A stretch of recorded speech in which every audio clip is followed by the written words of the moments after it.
하나님의 말씀 데살로니가전서 1장 1절로 4절 말씀입니다. 데살로니가전서 1장 1절로 4절 말씀 우리 한 목소리로 봉독하겠습니다.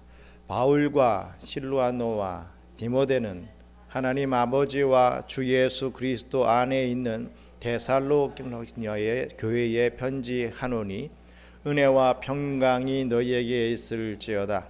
우리가 너희 모두로 말미암아 항상 하나님께 감사하며 기도할 때에 너희를 기억함은 너희의 믿음의 역사와 사랑의 수고와 우리 주 예수 그리스도에 대한 소망의 인내를 우리 하나님 아버지 앞에서 끊임없이 기억함이니 하나님의 사랑하심을 받은 형제들아 너희를 택하심을 아노라. 아멘.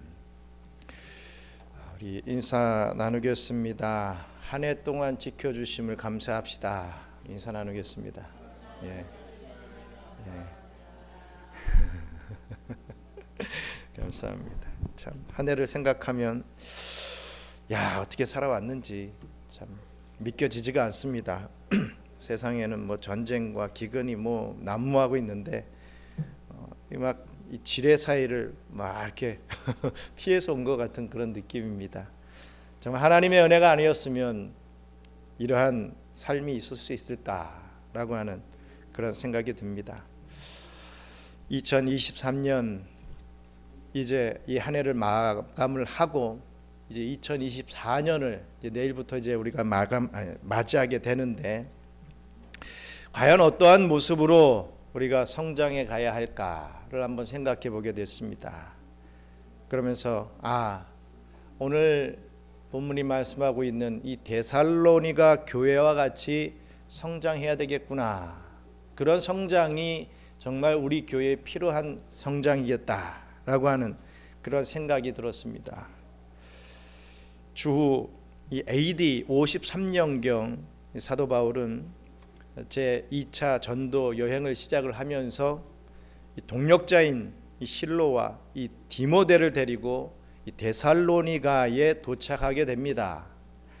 이 바울 일행은 유대인의 회당에서 이 석주간, 이 3주간 이 복음을 전하면서 교회를 세우게 되죠. 정말 하나님의 큰 역사였습니다.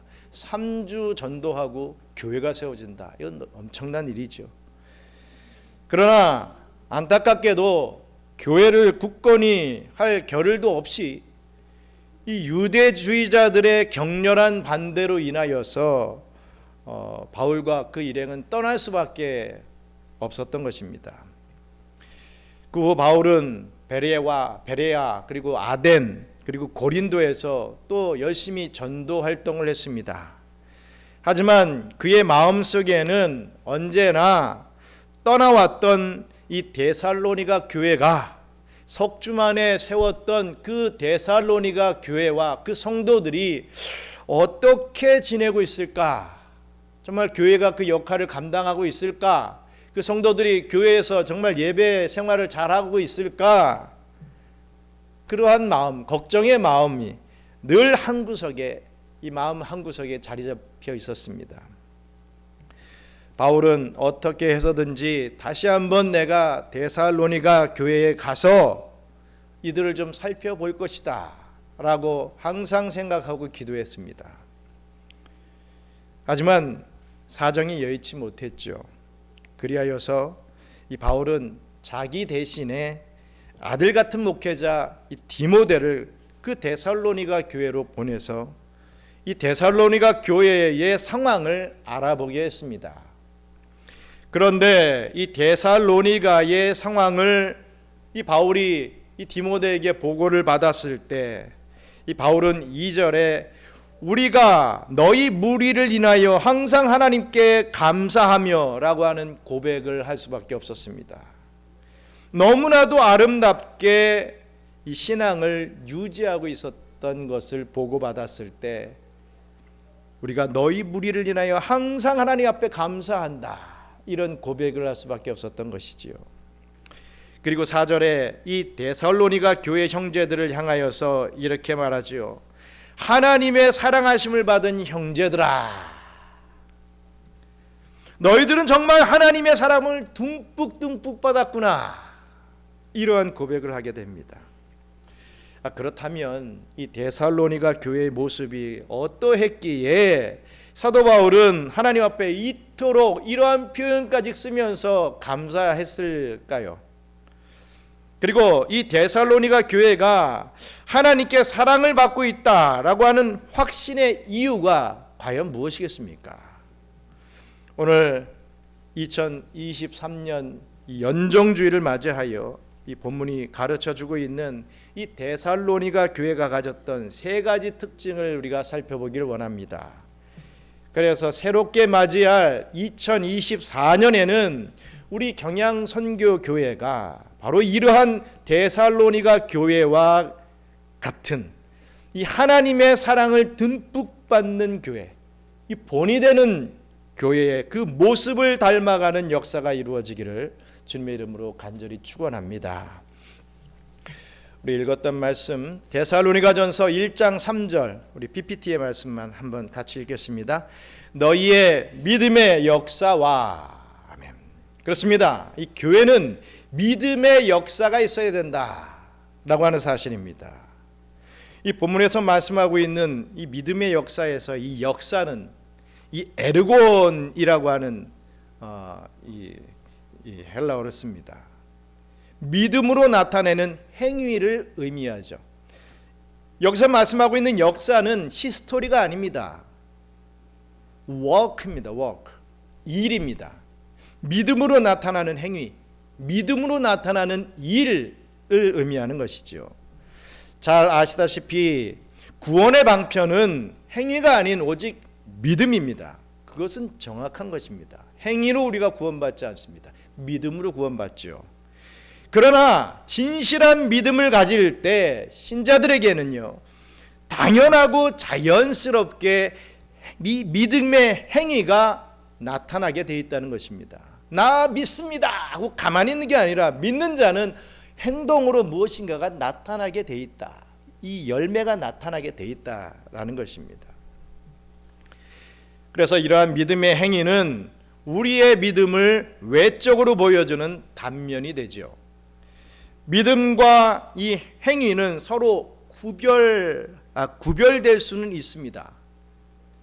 하지만 이 믿음과 이 행위는 분리될 수 없는 특징을 가지고 있다는 사실입니다. 그 행위로 그 믿음이 증명되기 때문에 그렇죠.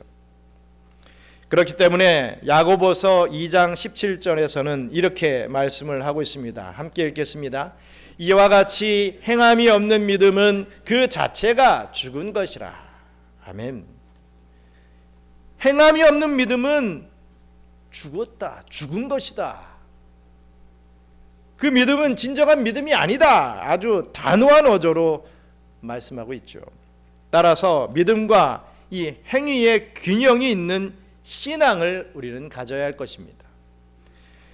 행위는 부정하고 믿음만 강조하다 보면 율법 폐기론자가 되기 쉽습니다. 모든 것을 그냥 하나님의 뜻으로 다 맡겨버리는, 물론 이것은 굉장한 믿음인 것 같지요. 하나님의 뜻대로 다 이루어질 것이다, 이런 어떤 것을 다 도배해버리면 굉장한 믿음인 것 같지만 반면에 나태한 신앙으로 이어지기 쉽다는 것을 우리가 알아야 할 것입니다. 오직 믿음만 강조하면 절대로 바른 신앙의 삶을 살 수는 없다는 것입니다. 반대로 또 행위만 또 강조하다 보면 우리 천주교 신자들 같이 행위로 구원받는다라고 가르침을 받고 행위만을 강조하다 보면 율법주의자가 되기 쉽습니다. 이는 하나님이 거저 주시는 은혜를 누리지 못하여서 항상 피곤하고 답답한 신앙이 될 수밖에 없는 것이지요. 여러분, 한번 생각해 보시기 바랍니다. 교회 일을 무조건 많이 한다고 해서 진정한 믿음이다, 저 사람은 참 믿음 있는 사람이다, 이렇게 정의 내릴 수 있을까요? 항상 교회 일만 열심히 하는 그 모습을 보면 야, 저 사람은 진정한 믿음이 있는 신앙인이야, 이렇게 딱 정의 내릴 수는 없습니다. 왜입니까? 물론 정말 하나님 앞에 은혜를 받아서 주의 교회를 위해서, 주의 일을 위해서 헌신하는 모습들 정말 귀한 것이고 진정한 믿음입니다. 하지만 그 중에는 다른 사람이 나를 보기에 존경받기 위해서 열심을 내는 그런 부분도 있지요. 또 나 자신이 만족하기 위해서 열심을 내는 그런 모습들도 있다는 것입니다. 맹목적인 열심은 그렇다는 거죠. 하지만 이런 맹목적인 열심은요, 반드시 지치게 되어 있습니다. 믿음으로 채워지지 않으면 번아웃 되는 거죠. 뭔가 자기가 힘이 있고 뭔가 존경도 받고 뭐 할 때는 막 열심히 하는 것 같은데 그런 게 사라지고 내가 뭐 하고 있나 하는 생각이 들면 번아웃이 와버립니다. 피곤해집니다. 아무것도 하기 싫어지는 그런 상태가 될 수 있지요. 뭐 해봤자 뭐 남는 게 뭐가 있나, 뭐 이런 생각들을 하게 된다 이거예요. 여러분, 우리 교회가 또 우리 교단이 추구하고 있는 개혁주의 신앙이라고 하는 것은요, 즉 칼빈주의 신앙은 이 핵심 중에 하나가 믿음과 행위의 일치입니다. 믿음과 행위가 같이 가야 되는 것이죠. 신행일치를 얘기합니다. 100% 하나님 주권과 100% 인간의 행위가 함께 가야 됨을 말합니다. 믿음으로, 오직 믿음으로 구원받고 행함으로 열매를 맺어서 하나님 앞에 영광을 돌리는 것이 바로 저와 여러분들이 추구해 나가는 이 개혁주의 신앙의 참뜻입니다. 그것이 참 믿음이요 참 신앙이라는 것이죠. 절대로 어떤 지식으로 끝나서는 안 된다라는 말씀입니다. 이 데살로니가 교회가 가졌던 이러한 믿음의 역사를 가진 교회가 바로 하나님의 사랑하심을 받은 교회임을 믿으시길 바랍니다. 2024년 새해에는요, 바로 이런 데살로니가 교회에 있었던 믿음의 역사가 날마다 일어나는 그런 경양 선교 교회와 성도 여러분들 되시기를 간절히 바랍니다. 데살로니가 전서 1장 3절에 또 이 말씀만 함께 읽겠습니다. 사랑의 수고와 사랑의 수고. 그렇습니다. 이 교회는요, 사랑의 수고가 있어야 된다라는 것입니다. 여기서 이 수고라고 번역된 코포스라고 하는 원어는요, 이 자르다, 또 채찍으로 때리다라고 하는 의미가 있습니다. 좀 자극적인 단어죠. 억지로 자르고 채찍으로 때리고 하는 그러한 부분들을 얘기합니다. 즉 몸이 잘림을 당하는 고통, 채찍으로 맞는 듯한 그런 고통이 따르는 엄청난 노력이 기울여진 그런 고생을 얘기합니다. 사랑의 수고가 그렇다는 것입니다. 여러분, 연인들 그리고 결혼을 하면요, 자기의 삶을 자꾸만 포기해야 됩니다. 연애할 때도 마찬가지지만 결혼하면요, 남자는 남자대로 얘기합니다. 가족들 때문에 내 삶을 다 포기했다 얘기합니다. 여자들은 여자들대로 얘기하죠. 아들, 딸, 뭐 남편이 케어하느라고 나는 내 이름도 없어졌다. 내 이름이 누구누구인데 나는 그냥 누구 엄마, 누구 남편으로 내 삶이 완전히 없어져 버렸다. 나는 헌신만 하고 나는 그들을 위해서 수고만 하는 그런 삶을 살고 있다. 이렇게 보통 얘기하죠. 하지만 사랑하기 때문에 겪어야 하는 수고가 있다라고 하는 것입니다. 그런 수고가 없다면 진정한 사랑이 되겠습니까? 뭐 좋을 때 좋고 뭐 에로스적인 사랑할 때만 좋고 뭔가 헌신하고 서로를 위해서 뭔가 이 고생할 때는 없어져 버리고 관계를 끊어버리고, 보통 동거를 하게 되면 보통 그렇지 않습니까? 결혼이라고 하는 끈이 없으면, 그리고 그냥 동거를 하다 보면 좋을 때는 막 연인들 같이 좋다가 뭔가 안 좋은 일 되면 쉽게 그냥 깨져버리는 그런 관계가 동거 관계가 아니겠습니까? 살아보고 결혼한다고요? 절대 그런 거 없습니다. 하나님은 그렇게 그것을 허용하지 않았습니다. 고통과 수고, 이것이 바로 교회에 있어야 된다는 것입니다. 그러지 않으면 교회가 진정한 사랑으로 이루어지지 않는다는 것이죠. 그렇습니다. 사랑은 흔히 고생과 수고를 동반합니다. 이 데살로니가 교회는 그리스도를 사랑하기에 엄청난 이 고생도 마다하지 않고 기꺼이 감당했던 것이죠. 이 수고는 앞에서의 이 역사와 차이가 있습니다. 역사는 완료형으로 이미 성취된 일을 가리키지만 이 수고라고 하는 것은요, 계속해서 경주하는 노력을 말씀하고 있죠. 진행형입니다. 이 수고는 진행형입니다. 계속 겪어야 되는 것입니다. 한번 딱 겪고 끝나는 완료형이 아니라 진행형이다 이거죠. 역사는 용이하고 또 기쁜 일을 말하지만 어떤 그 결과적인 것을 가지고 우리가 기뻐할 수 있는 그런 부분이 될 수도 있지만, 이 수고라고 하는 것은 고통을 동반하는 일이라는 말입니다. 자기만 생각하는 이기적인 사람은 남을 위한 수고를 결코 할 수가 없습니다. 왜? 자기 자신만 생각해야 되니까요. 정말 말로는 뻔지르하게 할 수는 있지만 실제로 자기만을 생각하는 사람은 남을 위한 수고를 절대로 할 수 없습니다. 그러므로 이 수고는 바로 사랑의 증거가 되는 것입니다. 여기 젊은 친구들도 있지만 결혼하신 분들은 다 알겠지만, 이 젊은 친구들, 앞으로 이제 결혼 생활을 해야 되는 친구들을 연인들끼리 만났을 때 나를 위해서 수고해주지 않는 남자, 나를 위해서 수고해주지 않는 여자, 절대로 잘 될 수 없다. 이거 하나 오늘 또 얻어가시기 바랍니다. 그렇습니다. 사랑은요, 반드시 수고를 낳습니다. 사랑하는 자녀를 위해 우리는 즐거이 수고를 하지요. 사랑하는 여인을 위해, 배우자를 위해서 기꺼이 수고를 아끼지 않습니다. 수고하지 않는 사랑은 결코 진정한 사랑이 될 수 없기 때문입니다. 저는 기본적으로 이 교회 봉사가 예배를 앞서서는 안 된다고 생각합니다. 예배를 방해하는 각종 봉사에 지쳐서 정작 말씀 앞에 나오지 못하는 그런 행위주의적인 신앙은요, 반드시 큰 문제를 낳기 때문입니다. 정말 우리 교회는 잘하고 있지만, 일례로 식사당번을 한번 예를 들면요, 예배가 마치기도 전에 막 부랴부랴 뛰어가서 식사를 마련한다. 이거는 저는 옳은 방법이 아니라고 생각합니다. 우리 교회는 정말 그게 제가 보니까 잘 지켜지고 있더라고요. 딱 예배 마치면 딱 시작하는 모습들 너무 좋습니다. 아니, 기다리는 사람이 좀 몇 분 기다려주면 되지. 그 사람들을 너무 맞추기 위해서 막 예배 마치자마자 막 질주하듯이 달려가는 거. 특히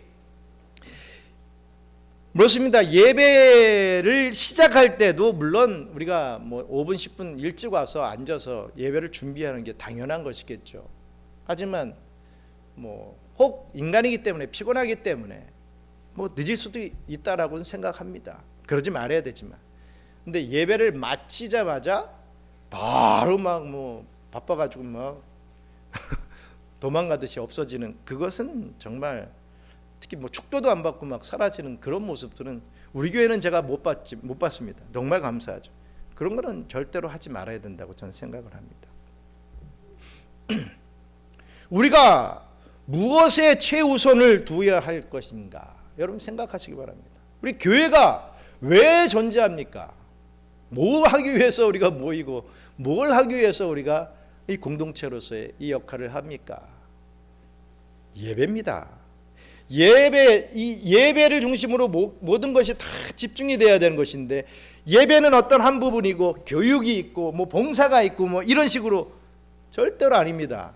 그래프가 예배가 있으면 그 다음에 교육, 이런 식으로 이렇게 이 교집합으로 넓어져야 되는 것이지, 그래서 예배로 집중해야 되는 것이지, 예배를 방해한다, 이 행사가 예배를 방해한다, 그럼 행사를 하지 말아야죠. 예배를 하지 않는 게 아니라 예배를 해야 됩니다. 이게 틀어지니까 모든 게 다 틀어지는 거 아니겠습니까? 무엇에 최우선 순위를 줘야 할 것인가? 우리가 2024년도에는 잘하고 있지만 더 잘 생각을 하고 분별할 수 있어야 될 것입니다. 하지만 한편으로는 이 교회를 위한 수고로운 봉사는요, 어떻게 보면 너무나 당연한 것이죠. 뭐 특별한 것이 아니라 주님의 몸된 교회를 위해 내가 뭔가를 할 수 있다는 것은요, 이 거듭난 성도들에게 있어서는 큰 기쁨이요 또 즐거움이 되기 때문입니다. 그것 때문에 봉사하는 것이지요. 하지만 오늘날 교회의 문제가 무엇입니까? 바로 교회가 수고를 하지 않으려고 하는 것에 있다는 것입니다. 교회를 다니면서 수고하지 않으려고 합니다. 교회를 위해 힘쓰지 않으려고 하죠. 그냥 적당히 교회 다니고 그냥 적당히 예배 드리려고 합니다. 어찌든지 짐을 지려고 하지 않는 그러한 시대가 되어버렸습니다. 우리 예수님은 나를 따르려거든 자기 십자가를 지고 나를 좇으라 라고 말씀하셨습니다. 내 십자가가 아니라 우리 개개인의 십자가를 지고 따르라고 하는 그 말씀도 뭐 부담이 돼가지고요, 십자가는커녕 작은 나무 막대기 하나 지려고 하지 않는 그런 시대가 되어버렸습니다. 그러니 보통 요즘 한국의 성도들을 보면 모두들 이 큰 교회를 다녀야 된다 이렇게 추구를 하고 있습니다. 왜입니까? 신경 쓰지 않기 위해서, 부담 느끼지 않기 위해서 보통 다 작은 교회, 개척교회는 안 가고, 물론 정말 사명감 가진 분들은 또 개척교회만 찾아가시는 분도 있습니다. 모두 다가 아니라 참 많은 사람들이 큰 교회에서 그냥 속하기만을 바란다 이거죠. 부담스러운 분들에게는 등록도 받지 않는다라고 광고하는 교회를 찾아다닙니다. 작은 교회 다니면 누군지 내가 다 드러나게 되고 짐을 져야 되니까 어쨌든지 큰 교회에서 그저 적당히 존재감 없이, 그러나 구원은 받아야 하니까 예배는 드리려고 교회를 다니는 경우가 허다하죠. 이것은 타락한 것입니다. 교회가 이 지경이 되니까 오늘날 교회가 성도 숫자가 많아도 힘이 없습니다. 교회가 능력이 없어집니다. 교회는 그냥 축복받는 장소, 축복받는 곳이라고 생각을 하고, 뭔가 제가 몇 주에 계속 걸쳐서 얘기하지만 치리가 없어지는 교회가 되어버렸습니다. 기분 나쁘게 당신이 이런 죄 회개하십시오 하면 기분 나빠서 그냥 교회를 떠나버리는 시대가 되어버렸다 이거죠. 나 자신을 한번 여러분들이 손을 얹고 생각해 보십시오. 내가 교회에 어떤 죄를 져서 치리를 받게 된다, 뭐 수찬 금지, 뭐 출교, 뭐 이런 것을 당하게 된다.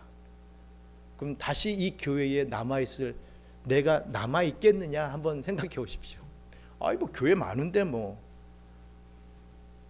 딴 교회 가면 되지 뭐. 보통 다들 그렇게 생각해 버립니다. 그러니까 아예 교회가 치리를 하지 못하는 시대가 돼버렸죠. 그러니까 교회가 점점 힘이 없어진다 이거죠. 능력이 없어진다 이거죠. 맨날 성도들 앞에서 막 끌려가리는 교회가 된다라는 그러한 결과를 낳게 되는 것입니다.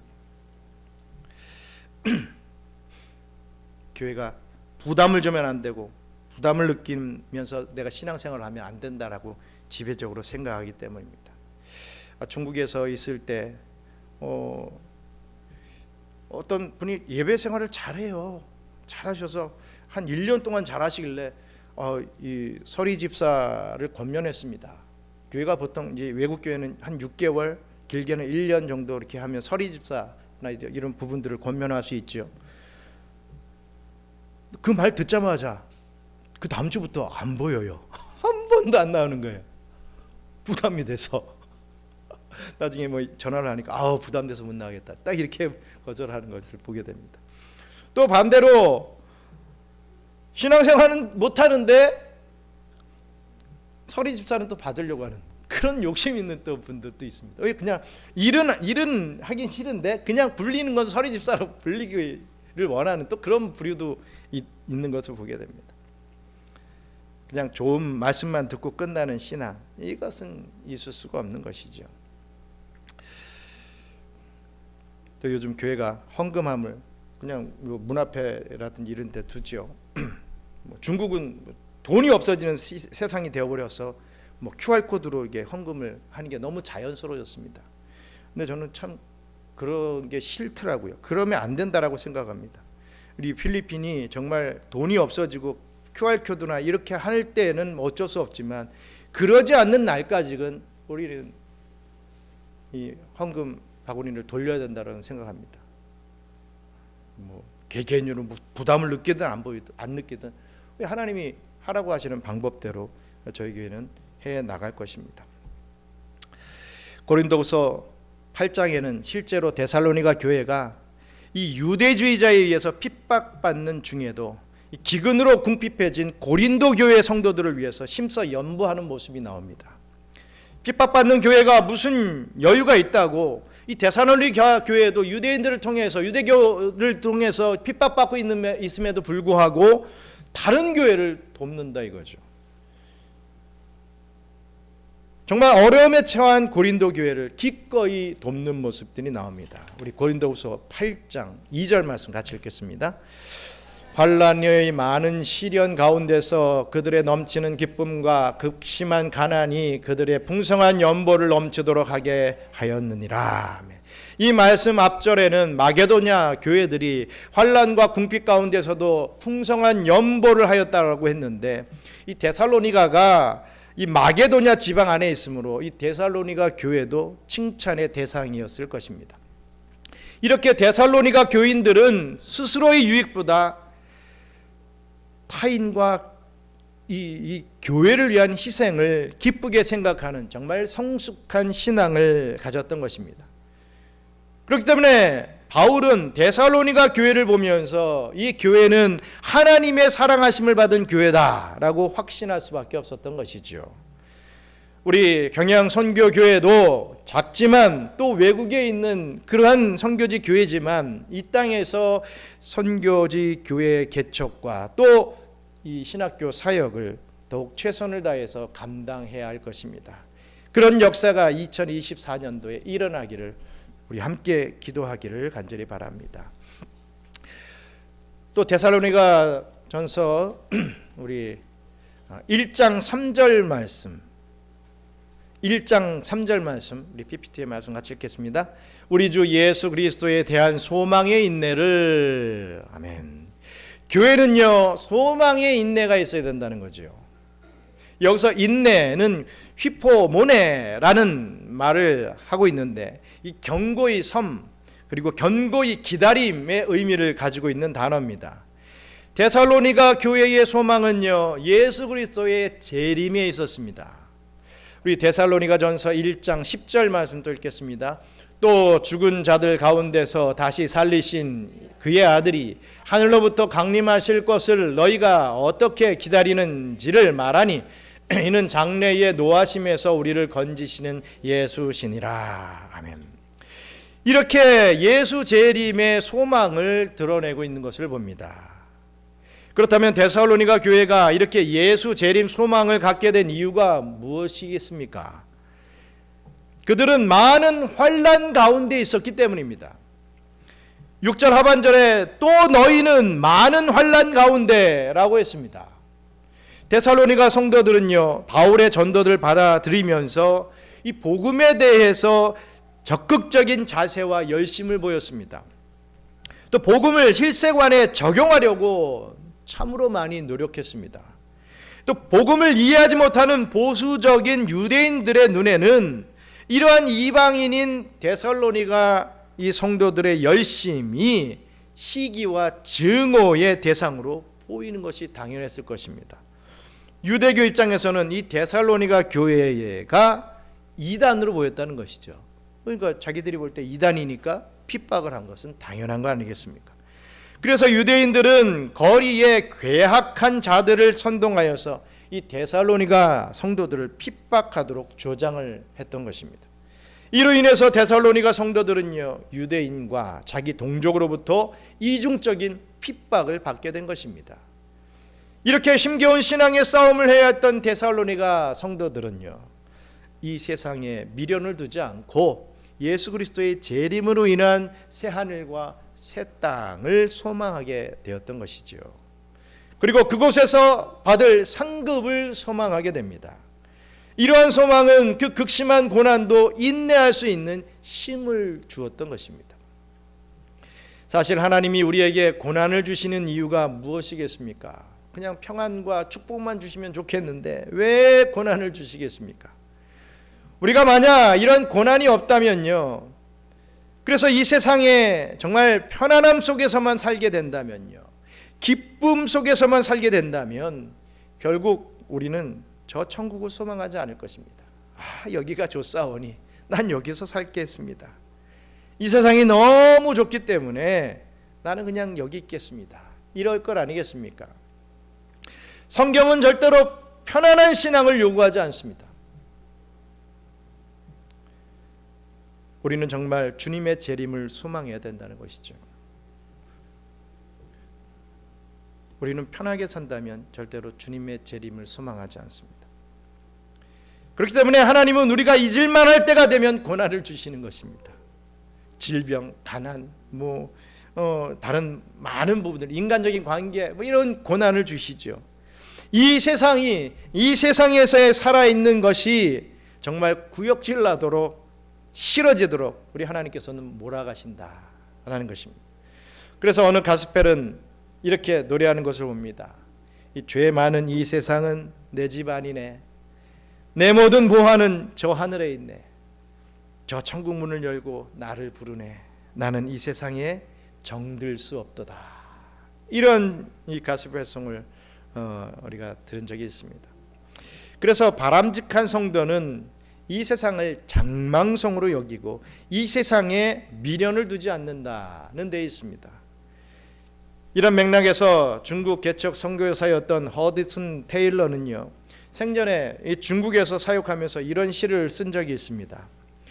누가 안식을 말하는가? 안식은 하늘에나 있는 것을. 아버지의 일을 하는 나에게 이 땅 위에 그 무슨 안식이 있으리? 이 땅에 나를 보내시고 이 땅에서 그날을 기다리게 하시며 그때까지 당신의 일을 맡겨주신 그분은 내게 은혜 또한 후히 주시리. 일할 수 있는 은혜, 이 고난을 이길 수 있는 은혜. 그러나 안식의 은혜는 아직 아니리. 안식은 하늘에나 있는 것을. 이러한 시를 썼습니다. 이 땅에서 잠시 잠깐 안식이 있을 수는 있습니다. 하지만 완전한 안식, 영원한 안식은 아니라는 것이죠. 성도는 그리스도가 다시 오시리라고 하시는 그 약속을 굳게 믿으며 소망하며 그 약속을 세상 가운데 전파하는 사명을 받은 사람들입니다. 그래서 오늘의 사명을 붙잡고 십자가를 지고 눈물 골짜기로 걸어가는 자, 그게 바로 성도들이죠. 이렇게 살아갈 때 계시록 22장 20절 하반절에 아멘 주 예수여 오시옵소서 라고 하는 이 간구, 마라나타, 주께서 우리에게 다시 오십니다 라고 하는 이 마라나타의 이 간구가 늘 우리의 간구가 되어야 할 것입니다. 데살로니가 교회는 이러한 소망을 가지고 고난을 인내하였기에 하나님의 사랑하심을 받은 것은 당연한 것 아니겠습니까? 사랑하는 경양선교교회 성도 여러분, 데살로니가 교회는요, 바울이 잠시 머물고 떠났던 교회였습니다. 그들이 핍박과 고난 가운데 신앙생활을 하는 것을 보며 이 사도 바울은 떠났던 터라 그들을 생각하면 염려와 걱정이 앞을 가릴 수밖에 없었습니다. 그러나 하나님은 데살로니가 교회의 믿음을 붙들어 주시고 굳게 세워주셔서 믿음의 역사와 사랑의 수고와 소망의 인내를 가지는 건강한 교회가 될 수 있었던 것입니다. 주석학자 라이트 풋이라는 사람은 이 본문을 주석하면서 믿음은 과거에 대한 감사이다. 이 사랑은 현재에 대한 감사이다. 소망은 미래에 대한 감사이다. 라고 하는 그러한 이 말씀으로 주석을 했습니다. 그렇습니다. 이 데살로니가 교회는 하나님이 사용하시는 모든 시간을 선용하고 있던 그런 교회였습니다. 그러므로 사도 바울은 하나님께 감사하지 않을 수밖에 없었던 것이지요.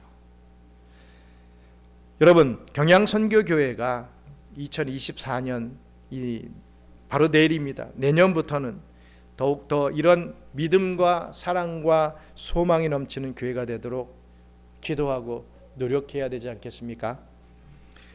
바울의 이 감사가 이 데살로니가 교회에 대한 이 감사가 우리 교회를 향한 우리의 감사가 되어야 되지 않겠습니까? 주님 오시는 그날까지 믿음의 역사, 사랑의 수고, 소망의 인내를 가지고 하나님의 사랑하심을 듬뿍 받는 우리 모든 경양선교교회의 성도님들 되시기를 주님의 이름으로 축원합니다. 잠시 기도하겠습니다. 그렇습니다. 오늘 믿음과 사랑과 소망 있어야 됩니다. 우리 교회가 우리 2024년도 정말 올해도 잘 해왔지만 내년부터는 더욱더 이러한 세 가지 요소가 균형을 이루면서 성장할 수 있는 교회, 또 우리 성도 개개인이 될 수 있게 해달라고 그리하여서 2024년도를 또 마감할 때 정말 그러한 역사가 우리에게 있었는지 우리가 한번 하나님 앞에 간증하는 시간들 될 수 있는 복된 한 해 될 수 있게 해달라고 우리 함께 잠시 기도하겠습니다. 감사합니다. 하나님, 믿음과 사랑과 소망이 있는 그런 경양선교교회가 되기를 소망합니다. 아버지 하나님, 데살로니가 교회의 성도들이 보여주었던 그 복된 본을 저희도 우리가 실행하며 나갈 수 있는, 실천하며 나갈 수 있는 교회로 만들어 주시옵소서. 지금까지 너무나도 잘 해와서 여기까지 이르렀습니다. 아버지 하나님, 2024년도에는 더 하나님 앞에 기쁨을 드리고 칭찬받는 교회가 될 수 있도록 도와주시고, 그 어느 해보다도 더 많은 일들을 하나님의 역사를 감당할 수 있는 저희들 될 수 있도록 축복해 주시옵소서. 서로 성도들을 사랑하고 또 저 천국을 소망하는데 게으르지 않도록 우리 주님께서 저희들을 붙잡아 주시옵소서. 감사합니다. 하나님, 저희들에게 이렇게 믿음과 사랑과 소망이 있는 교회를 꿈꾸게 하신 것 감사합니다. 아직도 참 어려운 세상을 우리가 살고 있지만 우리가 저 천국을 소망하면서 믿음과 사랑과 소망을 항상 마음에 품고 그 요소들을 계속해서 확장시켜 나갈 수 있는 저희들 될 수 있도록 축복하여 주시옵소서. 이제는 우리 구주 예수 그리스도의 은혜와 크고 놀라우신 창조주 하나님의 사랑과 보혜사 성령님의 교통감화 위로 충만하심이 믿음과 사랑과 소망을 품고 항상 감사하며 세상에서 빛과 소금의 역할을 감당함으로 하나님의 말씀을 증거하며 하나님께 칭찬받는 주의 백성으로서의 삶을 살아가길 소원하는 우리 사랑하는 경양선교교회 모든 성도들 머리머리 위에 이제로부터 영원토록 함께 있을지어다. 아멘.